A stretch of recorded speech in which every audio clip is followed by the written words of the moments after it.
تو یہ جو کھیل ہو رہا ہے یہ اب ہمیں نظر آنا شروع ہو جاتا ہے کہ یہ اسپرچویلٹی کے ساتھ کیا کھیل ہو رہا ہے. ہم جو زندہ ہیں اس آخری دور میں، آخری دور جو نسل آدم کی تاریخ کو دائرے میں گھما کر سبھی رخ دکھا کر گزر جائے گا، تب ہی انسان مکمل سفر کو سمجھ پائے گا. آخری دور جو اپنے ماخذ میں پہلے کی ضد بھی ہے اور اس کی تصویر بھی، حق و ناحق کی تعبیر و تشریح و تقدیر و تحریر بھی. آخری دور جو یہ بتائے ہمیں نسل انسان نے اپنا سفر اب مکمل کیا، حق نے ناحق پہ اپنا تسلط ہمیشہ ہمیشہ کو حاصل کیا.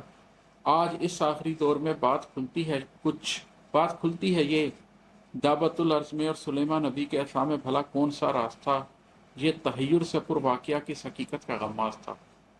یہ جس ہم آخری دور میں زندہ ہیں، اس میں جب ہم تاریخ کو دیکھتے ہیں دائرے میں گھما کر تو سارے رخ ہم پر عیاں ہو جاتے ہیں. اور یہ جو آخری دور ہے یہ ایک طرح سے پہلے دور کی ضد ہے کہ پہلے دور میں تو گریٹر اسرائیل جو قائم ہوا تھا وہ حضرت سلیمان علیہ السلام کی ریاست تھی اور وہ اللہ کے حکم پر وہاں پر کام ہو رہا تھا. لیکن آخری دور میں جو ریاست قائم ہوگی وہ دجال کی ریاست ہوگی، وہ بالکل اس کا اینٹی تھیسس ہوگا، وہ اس کی ضد ہوگی. لیکن اس کی تصویر بھی ہے، اس کی تصویر اس طریقے سے ہے کہ ممک اسی کو کرنے کی کوشش کی جا رہی ہے. وہ روحانیت کے ساتھ تھا، یہ دجالیت کے ساتھ ہوگا، لیکن اسی کو ممک کر کے لوگوں کو دھوکہ دینے کی کوشش کی جائے گی. اور یہ جو دور ہے یہ حق اور ناحق کی تعبیر بھی کرے گا، اس کی تشریح بھی کرے گا، اس کی تقدیر بھی واضح کرے گا، اس کو تحریر بھی کرے گا. اس دور میں ہم سمجھ سکیں گے کہ حق کی اور ناحق کی تعبیر کیا ہے. ایک حق کا خیمہ ہوگا، ایک باطل کا خیمہ ہوگا، درمیان کا خیمہ ختم ہو جائے گا.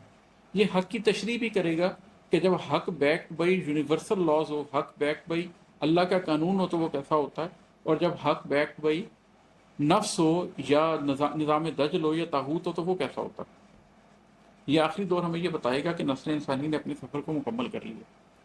جو ایک سیکولر پوائنٹ آف ویو ہے وہ یہ ہے کہ ہسٹری رینڈم چیز ہے، وہ بس ایک کے بعد آنے والا ایک ایونٹ ہے.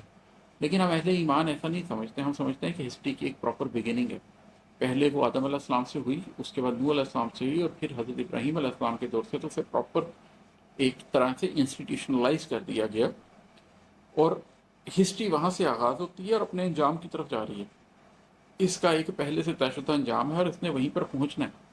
اور اس انجام نے کیا ہونا ہے؟ اس انجام میں یہ ہونا ہے کہ حق نے ناحق پہ غالب آنا ہے. حق کے خیمے کے لوگوں نے ناحق کے خیمے کے لوگوں کے اوپر جیت جانا.